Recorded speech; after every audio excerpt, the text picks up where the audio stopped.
Bismillahirrahmanirrahim. Assalamualaikum warahmatullahi wabarakatuh. Kami dari kelompok 6 yang beranggota Ki Agus Muhammad Rafli, Putri Angelia, Tsaniyah Harfiah Fatihah akan mempresentasikan kaidah kana wa akhwatuha. Selanjutnya, definisi kana wa akhwatuha. Kana wa akhwatuha adalah salah satu kumpulan fi'il yang termasuk amil nawasikh atau faktor perusak yang masuk pada susunan mubtada dan khobar. Disebut sebagai amil nawasikh karena kana dan saudaranya merubah khobar yang semua wajib marfu' atau dibaca rafa' menjadi mansub atau dibaca nasab. Sedangkan mubtada tetap dalam keadaan rafa'. Macam-macam kana wa akhwatuha. Secara keseluruhan kana wa akhwatuha berjumlah 13 macam, sebagaimana yang dihimpun dalam kitab Alfiyah Ibnu Aqil Syarah Alfiyah Ibnu Malik berikut ini. Kana bata, dhalla, adha, asbaha, amsa, shara, laisa, mazala, bariha, ma, manfaka, madama. Kana dan saudaranya dikelompokkan menjadi dua bagian. Yang pertama, beramal tanpa adanya syarat khusus. Yang kedua, tidak dapat beramal kecuali dengan syarat khusus. Kana dan saudaranya yang beramal tanpa syarat khusus ada 8 macam, yaitu yang pertama kana, yang artinya ada, menjadi, terjadi. Yang kedua dhalla, yang artinya menjadi pada waktu siang. Yang ketiga bata, menjadi pada waktu malam. Yang keempat adha, menjadi memasuki waktu duha. Yang kelima asbaha, menjadi memasuki waktu pagi. Yang keenam amsa, menjadi memasuki waktu sore. Yang ketujuh shara, menjadi. Yang kedelapan laisa, tidak, bukan. Sedangkan kana dan saudaranya yang tidak beramal kecuali dengan syarat khusus, yaitu harus didahului oleh nafi' atau syib nafi', nahi atau doa, baik secara lafaz maupun tersirat. Sebagai berikut. Yang pertama mazala, yang artinya senantiasa, selalu, selama, tak henti-hentinya. Yang kedua mabariha, maknanya sama. Yang ketiga mafati'ah, maknanya sama. Yang keempat ma'infaka, maknanya sama. Yang kelima madama, maknanya sama. Adapun contoh kaidah kana wa akhwatuha di dalam Al-Qur'an, yaitu yang pertama dalam Quran surah An-Nur ayat 15 yang berbunyi A'udzubillahi minasyaitonirrajim. Bismillahirrahmanirrahim.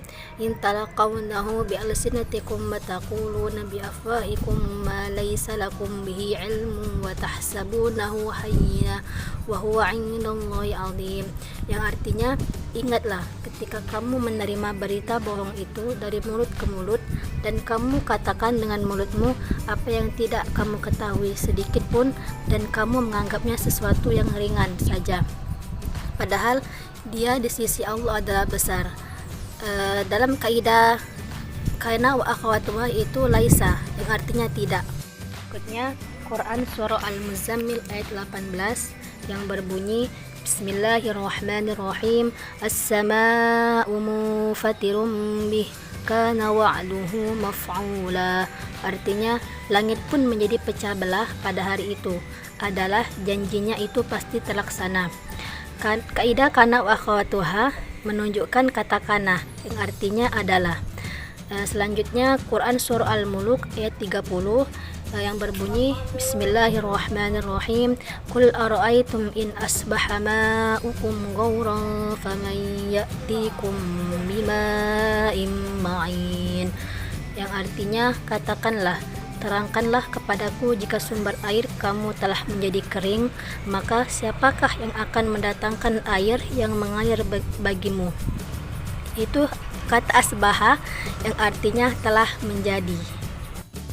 Berikutnya Quran Surah Al-Maidah ayat 13 yang berbunyi Bismillahirrahmanirrahim Fabima naqadihim mitsaqahum la'annahum waja'alna qulubahum qasiyah yuharrifuna al-kalima 'an mawadhi'ihi wa nasu haddan mimma dhukiru bih wa la tazalu tattali'u 'ala kha'inatin minhum illa qalilan minhum fa'fu 'anhum wasfah innallaha yuhibbul muhsinin, yang artinya tetapi karena mereka melanggar janjinya kami kutuki mereka dan kami jadikan hati mereka keras membatu.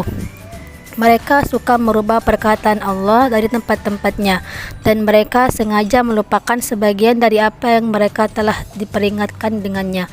Dan kamu Muhammad senantiasa akan melihat kekhianatan dari mereka kecuali sedikit di antara mereka yang tidak berkhianat.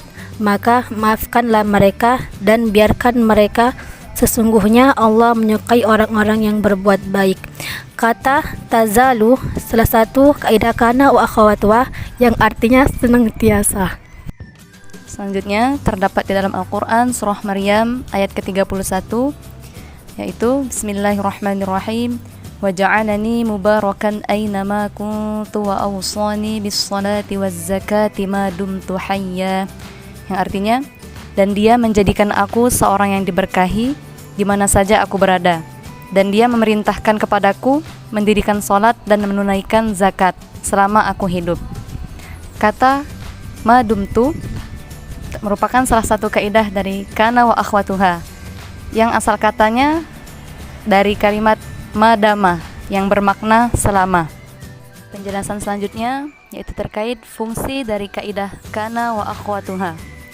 Yang pertama, fungsinya menunjukkan kepada makna zaman atau waktu, yaitu pada kalimat walla yang bermakna waktu siang, kemudian bata bermakna waktu malam, adha bermakna waktu duha, asbaha bermakna waktu pagi, dan amsa bermakna waktu sore. Kemudian menunjukkan kepada makna penafian, yaitu laisa yang bermakna bukan atau juga tidak.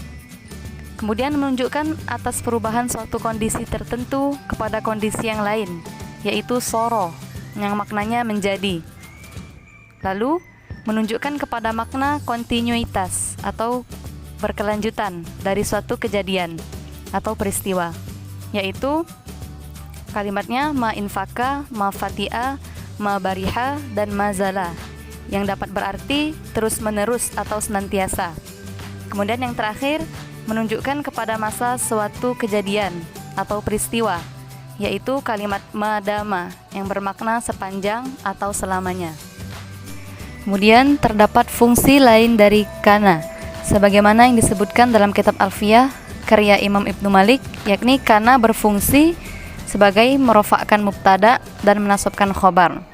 Di sini kami mengambil contoh, yaitu pada kalimat as-suqu muzdahimun bin nas, yang bermakna pasar itu dipenuhi manusia. Setelah dimasuki kana, maka berubah menjadi kana suqu muzdahiman bin nas, yang awalnya muzdahimun berubah harokatnya menjadi fathatain, yaitu muzdahiman. Kemudian terdapat contohnya di dalam Al-Quran surah Al-Muzammil, Bismillahirrahmanirrahim, as-sama'u munfatirum bih kana wa'duhu maf'ula, yang artinya langit pun menjadi pecah pada hari itu adalah janjinya itu pasti terlaksana. Di sini kata kana wa'duhu maf'ula sesuai dengan fungsinya tadi, merofakkan mubtada dan menasabkan khobar, atau bisa kita sebut merofakkan isim dan menasabkan khobar. Jadi wa'duhu di sini merupakan isim dari kana dan maf'ulan merupakan mubtada dari kana. Yang terakhir yaitu kesimpulan. Jadi dapat dikatakan bahwasanya kana wa akhwatuha yaitu kalimat yang apabila susunan mubtada dan khobarnya kemasukan amil kana wa akhwatuha, setelah mubtada khobar dimasuki kana, maka mereka berdua ini berubah namanya, yang semulanya mubtada berubah menjadi isim kana dan khobar berubah menjadi khobar kana. Namun Yang bisa merofakkan mubtada dan menasabkan khobar tidak hanya kana, melainkan ada banyak yang jumlahnya 13 seperti yang sudah kami jelaskan tadi. Dan mereka semua ini mempunyai fungsi yang sama, yaitu merofakkan isim, yaitu mubtada, dan menasabkan khobar. Baik, itu saja yang dapat kami jelaskan. Lebih dan kurang kami mohon maaf, kepada Allah kami mohon ampun. Billahi taufiq wal hidayah. Wassalamualaikum warahmatullahi wabarakatuh.